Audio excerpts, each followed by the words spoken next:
Welcome back to Hobby Universe Outdoors. I'm Len, and today we're going to be working on this John Deere X530 garden tractor. For those of you that are familiar with the channel, you may have seen this thing before. The engine is locked up solid. It won't rotate at all. Now, I had made a video previous to this one where I removed the PTO assembly and kind of look at that to make sure that wasn't the root cause of the issues I'm having, and it's not. If you're interested in seeing that video, I will put a link to that in the description for this video. For today, I'm going to start by removing the starter. I was told that potentially there could be an issue with the Bendix or part of that starter assembly that could give the symptoms I'm seeing here. That's where I'm going to start. If that turns out not to be the problem, I'm going to remove the engine, get it on my workbench, and that way I can start removing valve covers and checking push rods and things like that, just to see if we can figure out exactly what's going on. The goal is to determine, is the engine worth having rebuilt, or should I simply replace it? That's what we're going to look at today. Let's get started. Before I get started, I'm going to disconnect the terminals on the battery. That way we're not making any sparks. I'm not looking for that kind of excitement today. Initially, I wasn't going to remove any of the guards or anything, but already this little one here is in my way. Looks like it's going to be pretty easy to remove. Got one screw here. And if I take that out, this guard should pop right off. And that's going to give me much better access to the starter. And then if I get into the engine a little bit deeper where I'm going to start pulling it off,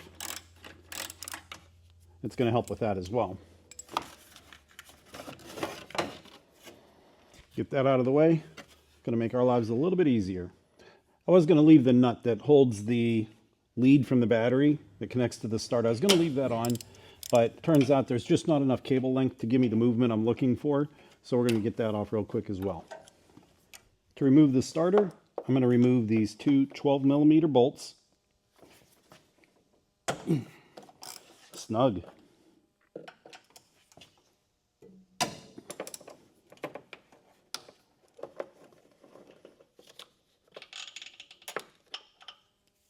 Now that I've got the starter loose and disengaged from the engine, I'm going to reconnect the battery, and that will allow me to test the starter to see if it spins the way it's supposed to.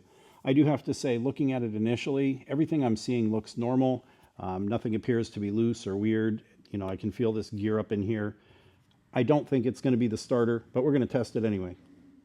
The way a starter gets its ground connection is simply where it connects to the motor. And this is not just for tractors. I mean, most vehicles, cars, are going to be this way as well.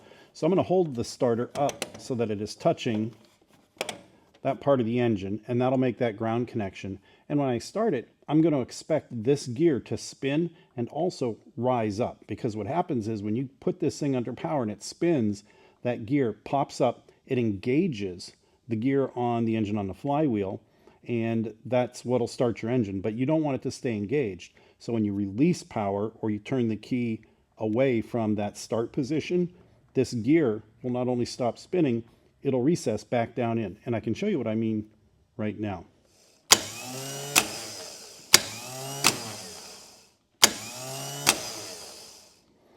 So that appears to be working exactly the way it should.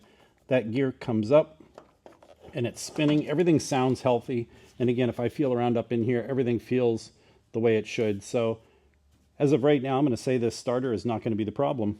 That test is telling me that the starter is not going to be the problem. Unfortunately, again, that would be one of those easy fixes, a lot less money than an engine rebuild or an engine replacement. But that's not going to be the problem, so we're going to move on. I'm going to finish disconnecting this starter and get that off to the side. And then I'm going to move on to getting the engine removed up on my workbench, and then we can start digging into that. So I'm getting these battery cables disconnected, and just to make it a little bit easier, I am going to remove the battery. I don't have to. I think there's probably enough room, but it's really easy to do. One less thing for me to work around. We'll just get it out of the way. So I'm getting all these wires disconnected and removing some hardware. One other thing that I do that I wanted to mention is whenever I'm taking something apart like this, this nut came off the bottom of the Bendix on the starter, so I could get those wires off. I'm going to put that nut right back on there. That way there's absolutely no question where that nut goes when it's time to put things back together.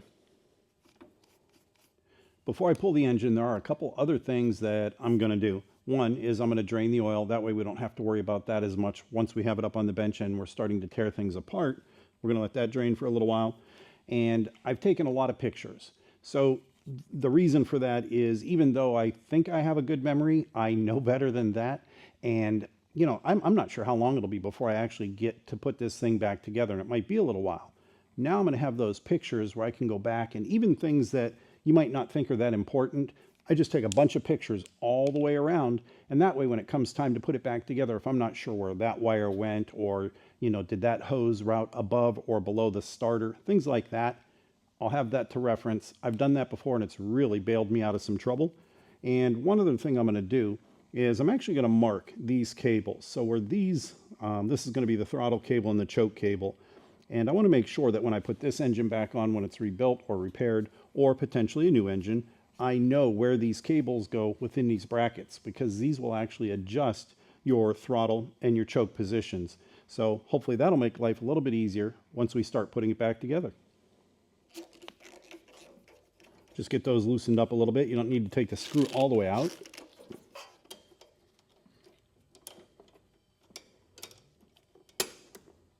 These have a little Z bend in the end of the wire. So once you get that cable released from that clamp, you just give it a little bit of a twist and they pop right out, like so.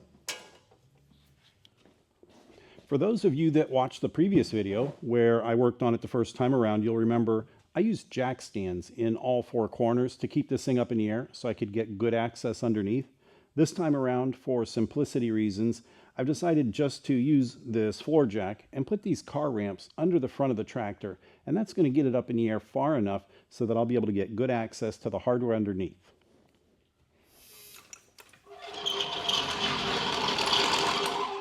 One last thing I wanted to do before removing the engine was to remove these two covers, giving me access to the muffler. And the reason for that is the muffler is actually attached with a bracket to the bottom of the frame. It's a heavier muffler assembly, so that gives it some added support. So all that weight is not simply hanging off of the exhaust manifolds. I removed those covers. I went underneath to remove those two bolts, and they're not even there. So I suspect somebody's been in here screwing around with this thing before I owned it, which is fine, not a big deal, but I will make sure I get new bolts to put in there when I put this thing back together. One last thing I'm going to do before I climb under here, just to be safe, is I'm going to put these wheel chocks under each of the front tires, because the back of the tractor can free roll because it's on those car dollies, and those move pretty easy. And there's lips in the back of the ramps, so it's not going to go backwards, but it could potentially come forward. So with these wheel chocks in here, that's going to help hold everything in place. Looking underneath the tractor, I don't think this is going to be too bad to get out. I have a bolt here, I have one over here, and then I've got two towards the front of the tractor. No pulleys or anything else in my way, so I think this is going to go pretty smooth.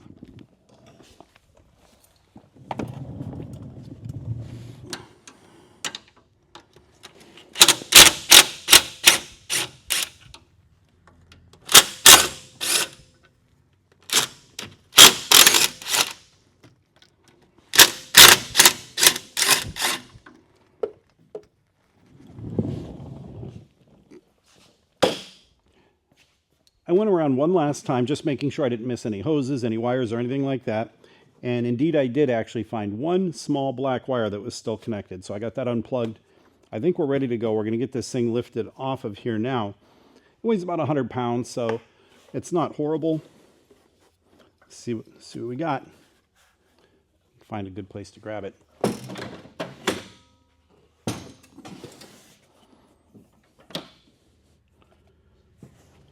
Yeah, looks good. Get this thing set up on my little stand over here and we can start tearing it apart.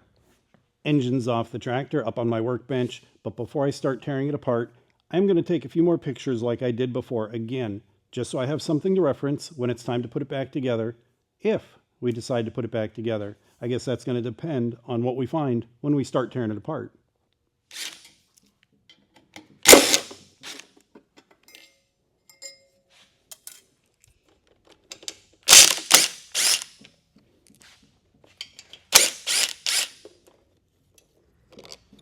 Get this fuel pump removed off of here. This top screw's stripped out a little bit. That's not ideal. Not a huge deal, I guess. think I got all the screws out. We should be able to lift this cover straight up. I'm stuck on something here. Oh, air filter. So I'm going to have to remove that, I think. Yeah, the air filter is in my way. Definitely going to have to remove that. Pop that out. Now this should come right off. Perfect. Now that I've got that cover off the top of the engine, I have really good access to this flywheel. And, you know, I'm not able to get it to move at all. It's not moving, and I mean not even a hair. There is absolutely no movement. It is stuck solid. So I'm not even gonna worry about the flywheel at this time. I'm not gonna bother removing that. I'm not gonna remove the coils. All that stuff can stay because I don't even know if we're gonna get that far, depending what we find on the inside of the engine. First thing I'm gonna wanna do is inspect the spark plugs. You can learn a lot about an engine just by looking at the spark plugs. I'm going to be looking for anything obvious. I'm going to be looking for damage, physical damage to the spark plug, or a heavy buildup of oil, or unburnt fuel. I mean, there's a lot of things I might see, but for the purposes of what we're doing here and these diagnostics, we're going to be looking for damage, and we're going to be looking for heavy oil. This spark plug does not look bad. Yeah, not bad at all. So I think on this side we're okay. Get this other spark plug removed, get that inspected. When I remove spark plug boots, I always grab the boot itself. I never want to yank that out by pulling on that wire. You can actually remove the wire right out of the boot. And I've done that. It's a bad day. I don't recommend it. Get a look at this other plug.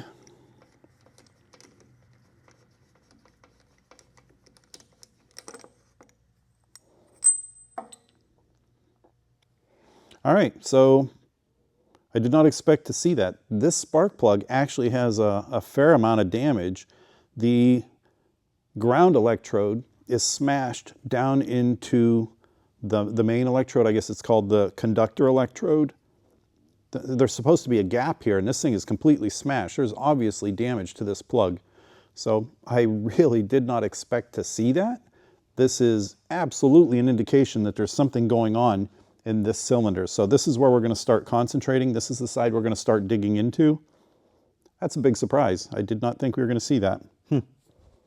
Now that I know for sure this is the side of the engine I'm going to be concentrating on, I'm going to get some of these guards and other things out of my way so we can get better access.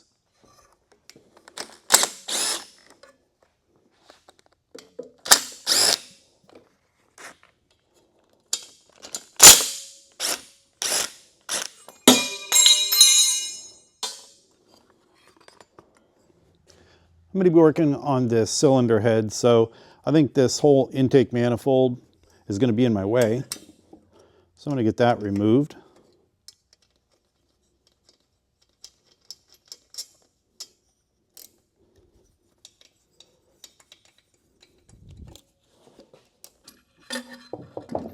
Grab onto it, give it a little bit of a twist with my pliers. That usually will break it loose and it'll slide right off. So I'll do my best to show you inside of there. I got my light and it looks like it's flickering. It's not on my end, but I think that's because it's an LED. But anyway, if you look right there, it's what appears to be a little piece of metal. And it is. So there's a little piece of metal. It was just laying inside that intake right there. So again, not a good sign. Next, I'm going to remove this valve cover, and that's going to give me good access to the rockers and the push rods and some of those other things, get a better idea what's going on inside of here.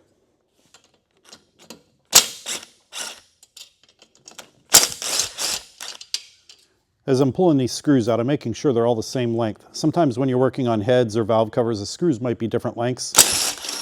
I guess that's not as common with valve covers, but when we get into the head, that'll definitely be the case. So I'm just going to want to make sure that as I take those out, I'll put them back in the holes where they go. That way I'll know what goes where to avoid any confusion. So initially looking inside of here, I'm not seeing any obvious signs of damage. I'm going to remove these rockers and I can get the push rods out and see if those are bent. I will say that when I was feeling around in here a little bit with my finger, I did get a little bit of grittiness, and I'm guessing that's little bits of metal. But nothing huge, no big chunks or anything bad like that.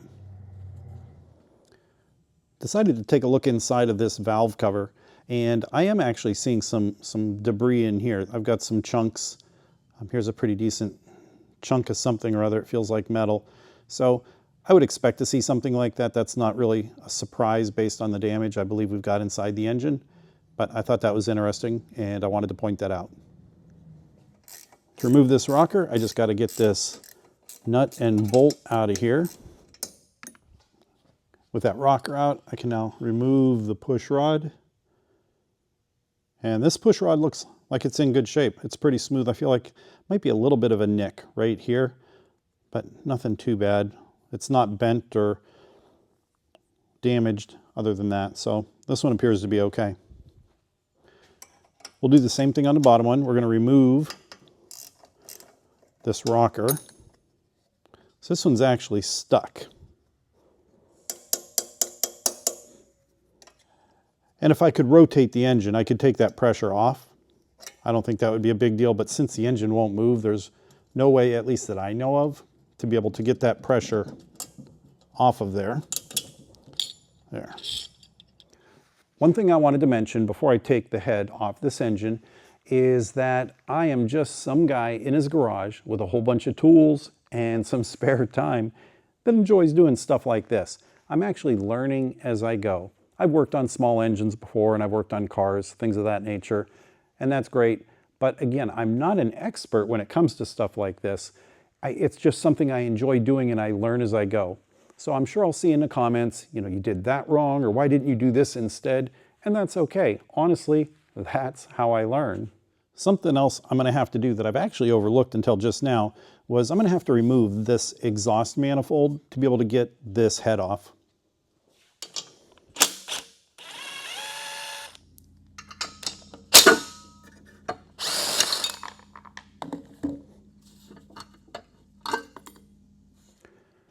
Now that I've got that exhaust manifold off the engine, I'm going to be able to get this head off.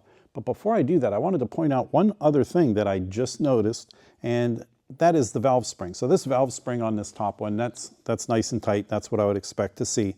But this bottom one, that is completely loose. It is just flopping around in there. That is not normal. So once we tear this head off, we'll be able to see what's going on here. Now I expect these head bolts to be pretty tight. So I'm going to get on there with this breaker bar.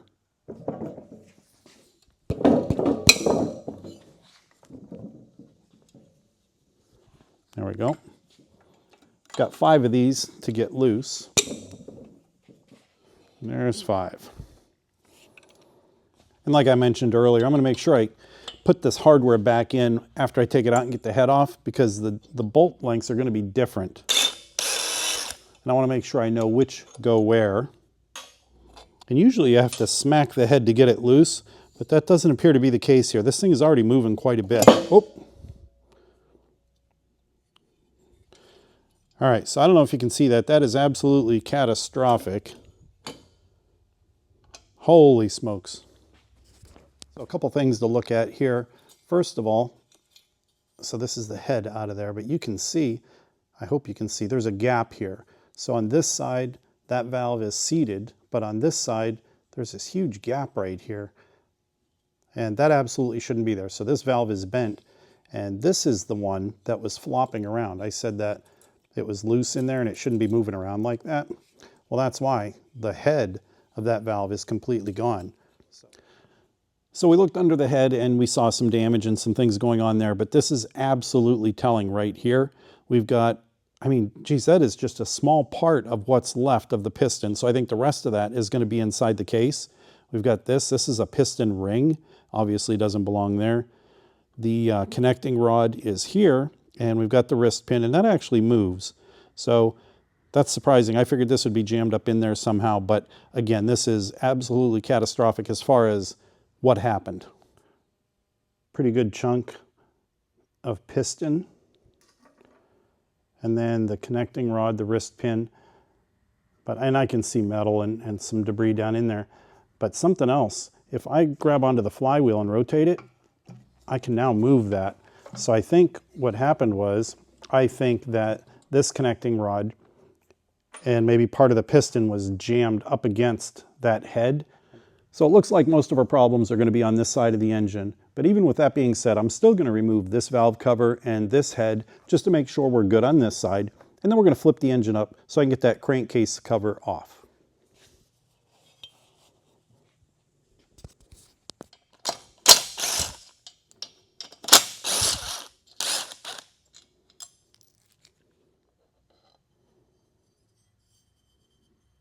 So this one feels a lot more like what I would expect. I don't have a crazy amount of play in any of these valve springs or in the valve stems.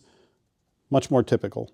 And just like on the other one, I am going to have to remove this rocker to be able to get at that head bolt in there. This will not give me the access I need to get in there, so we're going to get that removed.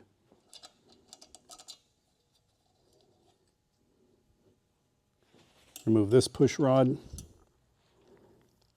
And as expected, it's in good shape. I don't feel any burrs. It's not bent. Overall, looks like it's still in good shape.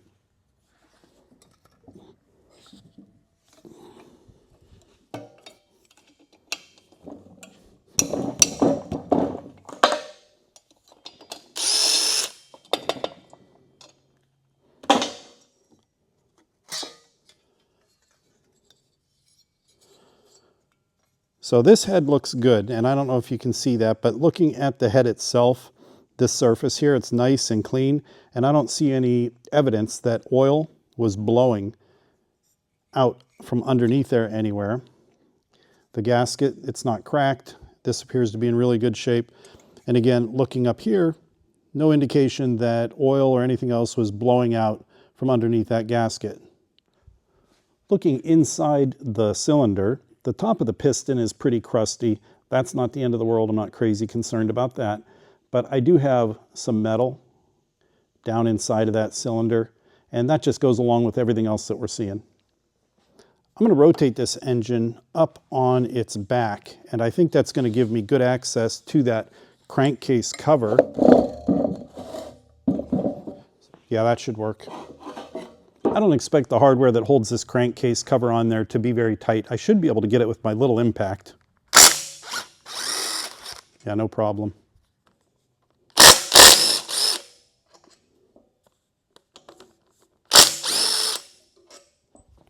Now that we got that hardware out, I'm going to tap this cover a little bit just to break it loose. I expect it to be stuck on there at least a little bit. So I've been smacking it with this rubber mallet, but to be honest, it's just too soft. It's really not, it's not breaking it loose at all. So I'm going to hit it a little bit differently. I'm going to try using this regular hammer. Now you don't want to hit metal to metal on that thing because this is a cast metal and you could actually break it or chip it. I don't want to do that. What I'm going to do is I'm going to use this hammer, but also this block of wood, and that's going to give a much firmer strike, and I think that's going to help me break this loose. Doesn't look like it's loosening up at all, to be honest. I'm not getting anything. Okay, so after a little bit closer inspection, it does look like I got that thing broke loose, and that's evident by the amount of oil pouring out of the bottom of that case. So I'm just hoping that's not going to be too much, but looks like I'm making progress on getting that thing loosened up. Something else I'm going to do real quick, so that when I am ready to remove that cover, almost forgot, was I wanted to hit this with a little bit of penetrating oil, just to let that soak in, and maybe that'll help it slide off of that shaft a little bit easier. And it's definitely ready to come off. Probably would have made more sense had I removed the flywheel and laid this on its back. In fact, I might do that. Tilt it back a little bit. Oh, geez. I mean, there's just crap everywhere in here. I mean, I've just got so many parts and pieces. I don't know if you could hear that, but when I tipped it up, there's just stuff everywhere. You could hear it rattling around in there. Yeah, hindsight's 20/20, that's what they say, right? I definitely should have had this on its back. That would have avoided a lot of this oil getting all over my workbench, and also these little bits and pieces falling all over my workbench. All right. So we've got the cover off. And initially, not really seeing any damage to the cover. We're going to have to get it cleaned out. I mean, there's a lot of crap in there, but I'm not seeing any damage to this cover. So here's my oil-soaked rag. I really wish I would have had that thing laying on its back before I took that cover off. But here is the bottom of a connecting rod. Just all these chunks of metal. And then looking down inside of here, that's a ring off the piston. This is part of a piston.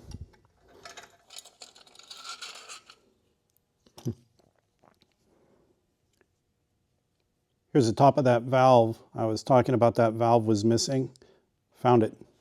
Got my oil mess cleaned up and got the cam out. And actually the cam does not appear to be damaged. I'm not seeing any scoring or any damage to any of the lobes. Went around and looked at the gear pretty good. Now I will clean this up. I'll hit it with some brake clean or something, and that way I can really give it a good inspection. But initially this cam seems to be pretty good.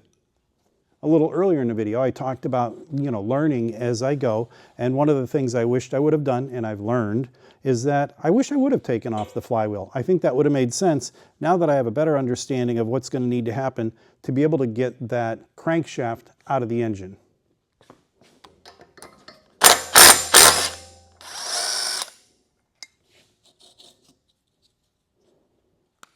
And like so many other things when I'm disassembling, I'm going to hit this with a little bit of penetrating fluid. Just gonna smack it a few times.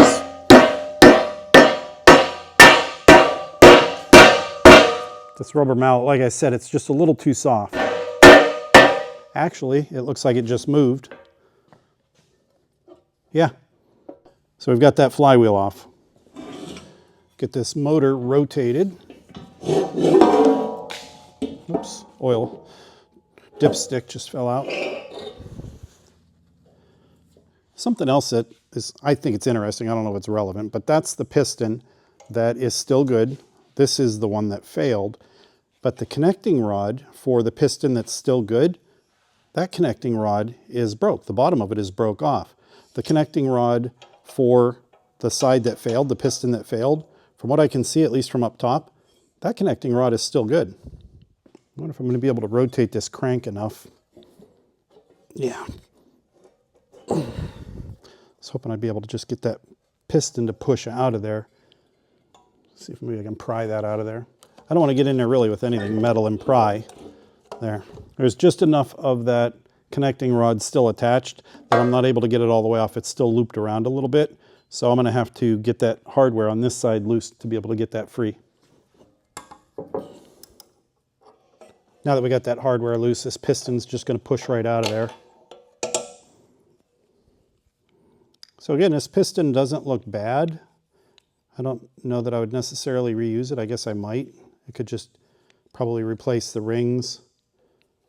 The connecting rod, except for that bottom part where it was damaged, even this connecting rod appears to be in still pretty good condition. So I just need the bottom part, but I'll bet you can't buy that separately. I have one more bolt to remove from this connecting rod. And this is the one that was damaged. The piston was damaged, but the connecting rod wasn't. At least not that I've seen so far. Which again, that strikes me as being a little bit weird, but I guess when you've got chunks of metal floating around inside of there, all kinds of strange things are going to happen. So get that last bolt out. This is the bottom part. And without cleaning it up or anything, just initially, looks like it's still in pretty good shape. Even though the bottom part of that connecting rod was still good, I'm seeing some damage on the top. So right along the top here, where that piston came apart and was slamming into the top of this connecting rod, there's definitely some damage up here. It's not cracked, but I got some material folded over. It was definitely compromised. So if we do decide to rebuild this engine, I think I'm going to replace both connecting rods, the wrist pins, as well as the pistons and the rings. This is the head that came off the side where the piston came apart. And one of the things I'm seeing is there's going to be some damage here in the top part of the head. That could probably be cleaned up. But here, right around the valve seat, there's also some significant damage. I just don't think the valve is ever going to seat properly on that surface again, even with machining. So this head would have to be replaced. It's going to be hard to see, but there's some pretty significant gouging right there. And I've also got substantial scoring in the cylinder where that piston came apart. and I just don't think there's going to be enough material in the cylinder wall to be able to machine that damage out of there. I'm going to confirm that, but it looks like this block may be toast. That's as far as I'm going to be able to get on this today. Now I'm going to spray it and clean it a little bit, and I want to take it to a machine shop, and my goal is to do that later this week, but take it to a shop where they can look at this, and I want them to inspect it. And I want them to look in this cylinder that's gouged and scored from where that piston came apart, and I want them to be able to tell me if they think they'll be able to machine that damage out of there so we can rebuild this engine, or if it's too far gone. Once I have a solid answer on that, then I'll know whether or not I'll be looking at buying a new engine. I do believe that's going to be the case. I just feel like there's enough damage inside of here that they probably won't be able to do anything with it, but I want to know for sure before I commit to spending that kind of money. Here's a bunch of pieces of piston that I fished out from inside of that crankcase. I've never seen a piston come apart quite like this before. I mean, this thing absolutely just exploded inside of there. There's just crap everywhere. Amazing. I've never seen anything like that. Here's the top part of that valve. That's why that valve spring and it was able to move around under that rocker so much. It's because the top of the valve was actually gone. It was just dancing around inside that crankcase. Absolutely amazing. I got the crankshaft out, and looking at it, it does not appear to be damaged at all, which is good news. This is actually the second video I've made regarding this engine. So if you're not familiar with the channel and you want to check out that first video where I start talking about this initially, I'll put a link right over here, and you can also find it in my video list. I will be making a third video, and I'm going to be talking about either rebuilding this engine, working through that and getting it reinstalled in my tractor, or, and more than likely, getting a new engine and installing that in the tractor. One way or the other, I've got to get that thing back in service so I can start using it again. If you're not already a subscriber and you enjoy content like this, or again, if you want to follow along as I work my way through this, make sure you hit the subscribe button. As always, I appreciate you taking the time to watch. Be safe. Enjoy the rest of your day.